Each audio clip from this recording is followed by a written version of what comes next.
Hi everyone, welcome back to Be Rich. It's me Vinod. I hope you had a wonderful weekend as we get in the last few days of April. Today the markets opened positive, but some of the shares which we usually consider are in the negative. So if you are doing Tiffin Coffee Range Challenge with me, there is a few stocks which you can look at. But the market itself is almost 1% up, and the reason why is more and more FIIs seem to be buying into this market, and understandably it's because of what's happening globally in the macroeconomics. And right now India is a very safe and stable place to be in, considering all things what's happening with China and the US. India looks like the place where most American companies are looking at as a next stopgap till this trade war ends. The best case scenario, the worst case scenario, if this trade war continues, India probably has a small advantage considering where China and the US are in their relationship. As it was said, and Apple itself is looking at making India its manufacturing center, where more and more Apple phones are going to be assembled in India and not in China. There are people who are saying it's not viable. There are people who are saying it's a great idea. Depends on which side of the coin you sit on. So I personally feel it's will it be a long-term solution to manufacture all iPhones in India? I don't think so. But in the short term, it is what Apple has no other option but to do this. So they are doing this for the time being. We'll have to wait and watch to see if it is a viable option.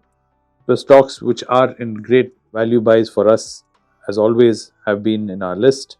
And if I look at our list today, what is all still at value? If I say Karnataka Bank is still at value, those of you are looking at buying something in value. Natco is in value. South Indian Bank is in value. Even Hero Motor Corp has a little bit of breathing room and it's in value. Of course, Tata Motors is in great value. IndusInd Bank is in great value. So these are the kind of stocks which are in great value. So I did a video over the weekend with Dana on the podcast where we spoke about Tata Motors, and a lot of comments were wondering, is it really in value? So today I want to talk about the intrinsic value of Tata Motors, and just purely based on what they've done. These are just, forget, like Anand says, that you're getting two companies, they're going to split and you're going to get commercial company and the passenger vehicle. Then, of course, all the underlying assets they own and the cross holdings. All that I feel is like extra what you get compared to what you basically have in Tata Motors, which is a car manufacturing company which is rather doing quite well, all things considered. They've had a pretty good growth rate from what I've seen. Their average CAGR for terms of revenue is around 9%. So if I be optimistic and I take it to 10% per annum, and because we're considering EV sales, and yes, EV sales are in a slump. So if I take that into consideration in the slump, and Tata Motors with their JLR slump, everything put together, I think 9% to 10% is an approximation which is all right. If I look at the last 5 years, it's been 9%. So going forward, I can say it'll probably be around 9-10%. And looking at that, calculating the discounted cash flow for something at that range, Tata Motors comes at a intrinsic value of 1,189. At 1,189, it is almost undervalued by 44%. This is the base. In the worst case scenario, that means, let's say I take the assumption they're not going to grow like that. Even if I take a discount, a massive discount on their future earnings, it comes to around 900 and odd. That is, I'm assuming the sales of Tata Motors revenue growth is at 2%. The intrinsic value is 780, and even if the revenue growth is at 5%, it's 856. And if I look at a revenue growth of 10%, it's 943. So the worst case, even if the revenue growth is zero, it is 743. And right now Tata Motors is trading at 662. So the intrinsic value to match where Tata Motors is at 662, we have to have negative revenue for quite a few percentage points to even match that, if you use the DCF calculator, which a lot of you like. So all things considered, this is a stock which is in severe discount. I understand you're not able to see that because of all the other noise which is there in the market about EV, about AI, about global, about macro, about all this put together. But if you see the history of the company, they've been manufacturing, they've been selling, and they've been making revenue. And even if you discount it, saying they're not able to keep up with the same pace they did for the last 5 years, even then it is still undervalued. If they grow at the same pace as the last 5 years, we should be near 1,000. If you say no, they will not grow at 9%, 10%, and their revenue will only grow at 5%, even that will keep it around 800 and 700, which still makes it undervalued.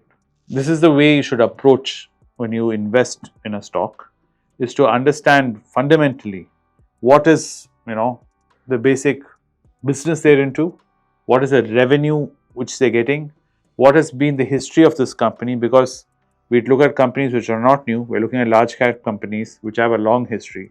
So you can look predictably, they've been doing like this, and you can take even segments when, because a company is sold, you can take a segment when the company was going through a financial crisis or a global financial crisis, or when China's, last time China had a hiccup, and what happened to JLR sales, you can take that snapshot and see. Even during those times, Tata Motors managed to have a revenue growth of 7, 8, 9%. So if you take that into consideration, their average is around 9%. Optimistically hoping to achieve 10% is not a bad thing. Once the company's got new leadership and they're being aggressive, and if you do that calculation, there you find the value. This is the way I suggest you find value in anything which you're looking at to invest in. Tomorrow, I wanted to talk about some kind of a basic hack list which you can use, which is known as the Buffett list, which will be like a list of checkpoints, which are around 12 things. That, coupled with an DCF calculation, will give you a clear idea on any company you want to invest. Because a lot of you are asking me, how do I know? Let's say I want to create my own patas list, if I want to know if a company is good or not. So tomorrow, I'll try and walk through that. Take another company which is not there in our list, which we have not spoken about at all, and put that company through this rigorously and see, does it match? Would Buffett be interested in, according to the way he does valuations? Then we'll do a DCF valuations and see, is it discounted? And then come to an understanding if should we be looking at the stock at all. The only problem with DCF calculations on Indian stocks, I would say, is that one, we don't have a lot of history on most of these companies, and two, in the Indian market and the Indian situation is kind of different from what is happening in the US. So when you do take a discounted cash flow method, your assumptions should be slightly different than the way it's done in the US, and we need to be a little more conservative and a little more less aggressive when we're looking at growth and all that. That is the only thing. Otherwise, you can use a discounted cash flow method to kind of get an idea on where the future stock price should be, what should be the intrinsic value of a stock. So this is a follow-up video on what I did with Dana, that why Tata Motors is a great buy. Then looking at, I bought it 10 years ago at a price and I bought it. Like I said in that video, you'll be buying it throughout. If you believe in investing, you need to be sipping at it on a regular basis. Like today, I bought Tejas Network. I hope you invested in the market and you bought something. Why did Tejas Network correct? One is Mr. Market feeling the effects of tariff is going to be huge on a company like Tejas. Plus, their revenue earnings, their quarterly reports haven't been to spec. So, okay. But this is a good company. Even the Tatas have invested in it. And it makes sense. And they're aggressive in a industry which is much required for the world, even for AI, which is basically communications. So you should do some analysis and come to an understanding, is all I'm saying. So anyway, look forward to that video tomorrow, where we'll try and do this Buffett list, and we'll take some Indian stocks which we have not spoken about at all. If there's any specific company you think I should look at, put them down, and I will try and talk about them specifically tomorrow in that video. Thanks for watching the video, as always. Hope you had a wonderful day. Hope you managed to get some investing done. See you tomorrow with another episode of Be Rich. Thank you and good night.